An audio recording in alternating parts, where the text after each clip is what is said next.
काल अक्कलकोट येथे संभाजी ब्रिगेडचे प्रदेशाध्यक्ष प्रवीणदादा गायकवाड यांच्यावरती भ्याड हल्ला झाला होता आणि या घटनेचा राज्यभरातून तीव्र पडसाद उमटते, तीव्र ठिकाणी निषेध केला जातोय। माझ्यासोबत प्रवीणदादा गायकवाड आहेत। दादा, काय काय ह्याच्या पाठीमागे षडयंत्र असू शकते हल्ल्याच्या मागे? जय जिजाऊ। काल अक्कलकोट येथे जन्मेजयराजे भोसले यांचा सत्कार माझ्या हस्ते होता। तिथल्या सामाजिक चळवळीचे कार्यकर्ते, शिक्षण संस्था आणि त्यांचं जे अन्नछत्राचं काम आहे त्या संबंधाने त्यांचा सत्कार होता आणि मी त्यांना यायचं कबूल केलं। स्वतः राजेंनी आग्रह धरला होता की माझ्या हस्ते तो सत्कार व्हावा। आता तिथं गेल्यानंतर तशा प्रकारचं काही स्वागत झालेलं मला दिसत नाही। सुरक्षितेचा विषय होता। कार्यक्रमाच्या ठिकाणी अगदी जन्मेजयराजे भोसलेंबरोबरच आम्ही पोहोचलो होतो। डॉक्टर शिवरत्न शेटे जे प्रमुख वक्ते होते ते तिथं पोहोचल्यानंतर फटाके वाजत होते, स्वागताचे वाजंत्री वाजत होती आणि अचानक हा प्रसंग घडला। माझ्या आणि माझ्या कार्यकर्त्यांच्या अंगावर काळं वंगण तेल टाकलं गेलं आणि माझ्या जीविताला धोका झाला। त्यांनी फार झटापटी केली, मारामारी केली आणि जी व्यक्ती पुढे आलेली आहे, पोलिसांनी अटक केलेली, ती दीपक काटे म्हणून आहेत। ते भारतीय जनता पार्टीच्या युवा मोर्चाचे सरचिटणीस आहेत आणि ते शिवधर्म फाउंडेशन नावाने काम करतात असं ते सांगतात।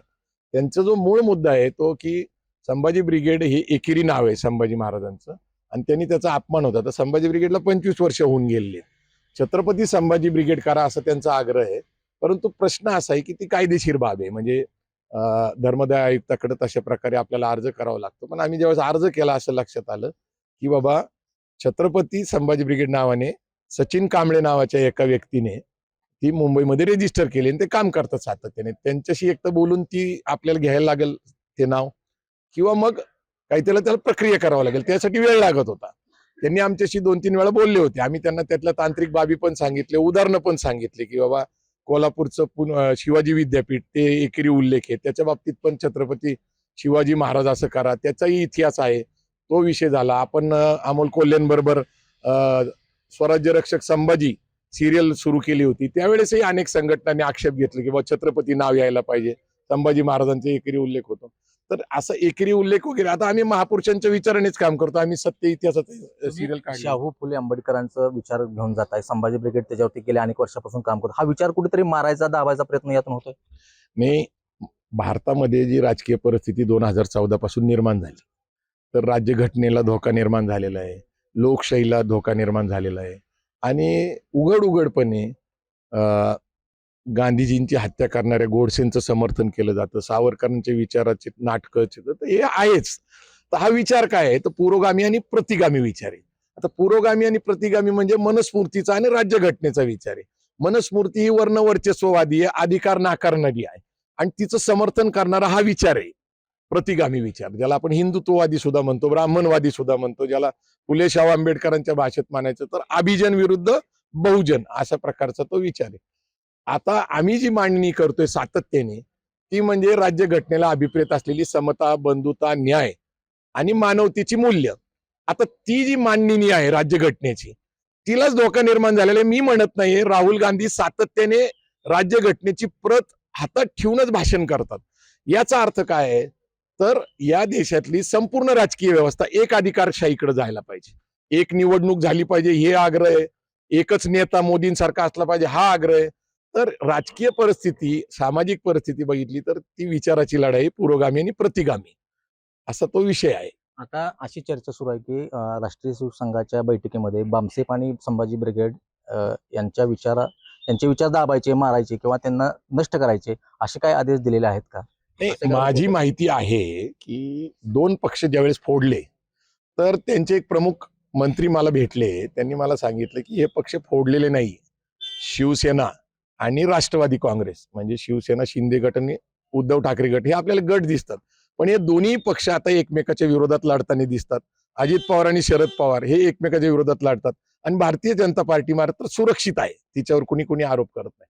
आता हे आपापसात लढूनच संपतील असं त्यांचं धोरण आहे। आता दुसरा मुद्दा काय आहे की एवढं करून सुद्धा, म्हणजे पक्ष फोडून सुद्धा एक सामाजिक ताकद आहे जी सातत्याने प्रबोधन करते। त्याच्यामध्ये बामसेप आहे, मराठा सेवा संघ आहे, संभाजी ब्रिगेड आहे, वंचित बहुजन आघाडी आहे, अनेक असे सामाजिक राजकीय पक्ष आहेत की जे फुले शाहू आंबेडकर विचार, राज्यघटना, लोकशाही याच्यावर बोलते। तर त्याच्यामध्ये प्रामुख्याने बामसेप मराठा सेवा संघ आणि संभाजी ब्रिगेड ही संघाच्या नागपूरच्या एका मीटिंगमध्ये यांचा आता बंदोबस्त केला पाहिजे, अशा प्रकारची मीटिंग झाल्याची मला गेल्या महिन्यापासून माहिती आहे. आता हे जे दीपक काटे आहेत, हे जे शिवधर्म प्रतिष्ठान नाव वापरतात, तर शिवधर्म कोणी काढला होता? शिवधर्म मराठा सेवा संघ संभाजी ब्रिगेडनी काढला होता. आता हेच नाव वापरायचं म्हणजे शिवधर्म आणि संभाजी ब्रिगेड म्हणजे यांची आपापसात लढाई चालू आहे.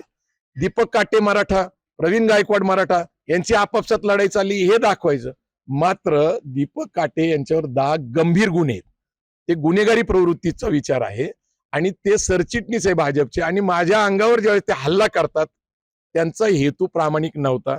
जे दाभोळकरांचं झालं, जे कलबुर्गींचं झालं, जे कॉम्रेड पानसरेंचं झालं, जे गौरी लंकेशचं झालं, हे कुठल्या काळामध्ये झालं? म्हणजे पुरोगामी विचारच नुसता संपवायचा नाही तर पुरोगामी विचार मांडणारे लोक, वक्ते, नेते हे सुद्धा संपवायचे, पण यांना हे कळत नाही. म्हणजे भाजपच्या ज्यामध्ये हात असू शकतो. 100% भाजपचा हात आहे. कारण आता तो जो ज्यांनी माझ्यावर हल्ला केला ते आता निर्दोष मुक्त होते, त्याला काही कुठली जामीनची गरज नाही.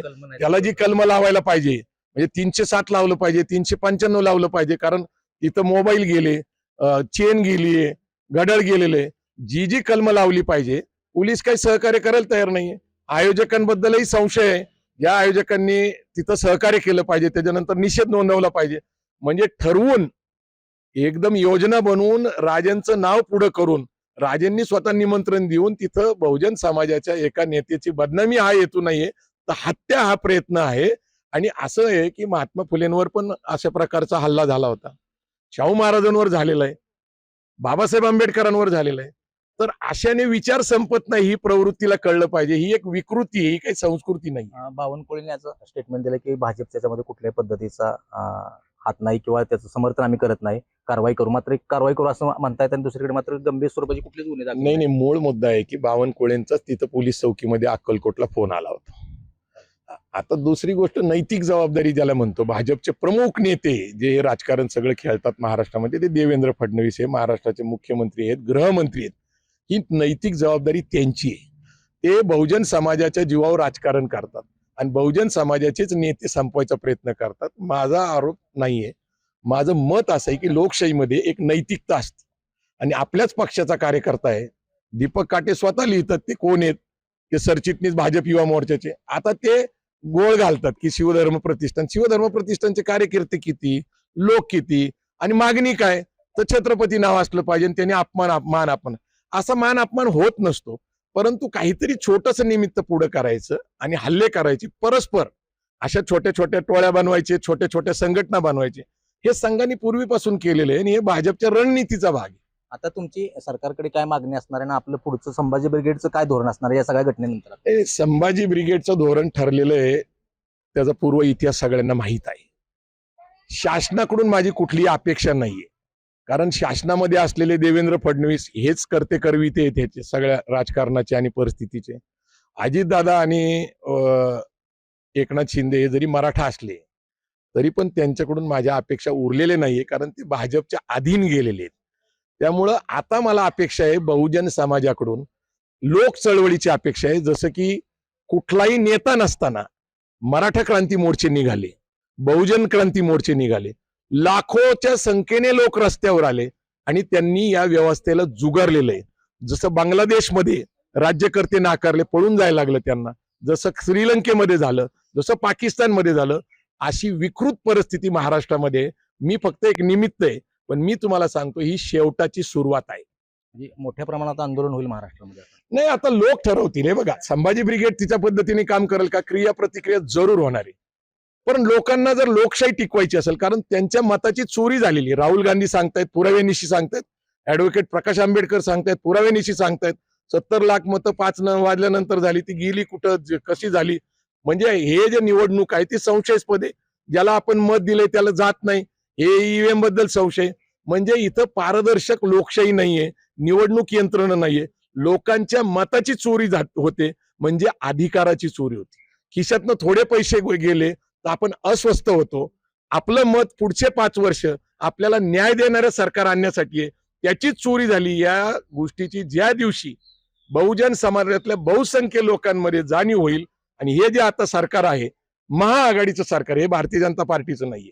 ते भारतीय जनता पार्टीने कशासाठी एकनाथ शिंदे आणि अजित पवारांना बरोबर घेतलं? तर सत्तेत येण्यासाठी टक्का त्यांना पूर्ण होत नव्हता. हे कडगुळ बनवलेले एक ना एक दिवस बहुजन समाज जागा होईल, तो लोकशाहीसाठी आणि राज्यघटनेच्या तत्वासाठी रस्त्यावर येईल. मला आता भविष्यामध्ये कुठलाही नेत्याकडून अपेक्षा नाही, सरकारकडून अपेक्षा नाही, समाज संघटित होऊन अशा प्रकारची व्यवस्था तयार करेल की हे सरकारवर अशी वाईट परिस्थिती येईल. मी तुम्हाला सांगतो, कारण ही फक्त सुरुवात आहे. आज माझ्यावर झालं, उद्या वामन मिश्रामांवर होईल, परवा जानकरांवर होईल, सदाभाऊवर होतो. म्हणजे तुम्ही लक्षात घ्या की पहिल्यांदा 14 सत्तेत येण्यासाठी मराठा समाजाचे जे काही बहुजन समाजाचे नेते आहेत यांना टार्गेट केलं जाते भाजप. 100% केलं जातं. भाजपचं धोरणच असं आहे की मनुस्मृतीला मान्य असलेला वैदिक हिंदू धर्म प्रस्थापित करायचा, हिंदू राष्ट्र निर्माण करायचंय. आता हे त्यांच्या संघाच्या प्रमुखांनी लिहिलेलं आहे. माझा तर सगळ्या विषयाचा अभ्यास आहे आणि त्यांचा जर धोरण आणि हेतू आहे, जी 100 वर्ष काम करतीये RSS एका विचारासाठी, ती सत्तेत आल्यानंतर ती विचारधारा लादणार नाही तुमच्यावर. असं कसं? तात्पुरत्या तडजोडी करतील ते, पण तो अंतिम उद्देश जो आहे, त्यांनी कधी तिरंगा स्वीकारला नव्हता, पण आता ते नावाच पुरतं करतात. त्यांनी राज्यघटना कधी स्वीकारली, पण पूर्ण बहुमत, पाशवी बहुमत, 400 पार हा जो आकडा होता, 400 पार झाले असते तर राज्यघटना बदलायला त्यांना सहज सोपं होतं. 2/3 बहुमत होतं.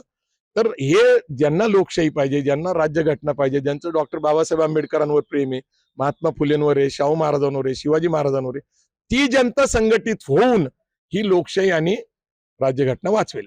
हे होते प्रवीणदादा गायकवाड. खरं तर या घटनेचा तीव्र शब्दामध्ये त्यांनी निषेध केलेला आहे आणि एकूणच सरकारच्या विरोधात आता लोक रस्त्यावर उतरतील असा विश्वास देखील त्यांनी या ठिकाणी व्यक्त केला आहे. कॅमेरामॅन राजू विसाळसह भारत नागरे, सामटेजी, अकलूज. आता isakal.com आहे देशातील नंबर 1 ची मराठी न्यूज वेबसाईट. प्रत्येक अपडेटसाठी isakal.com ला नक्की भेट द्या.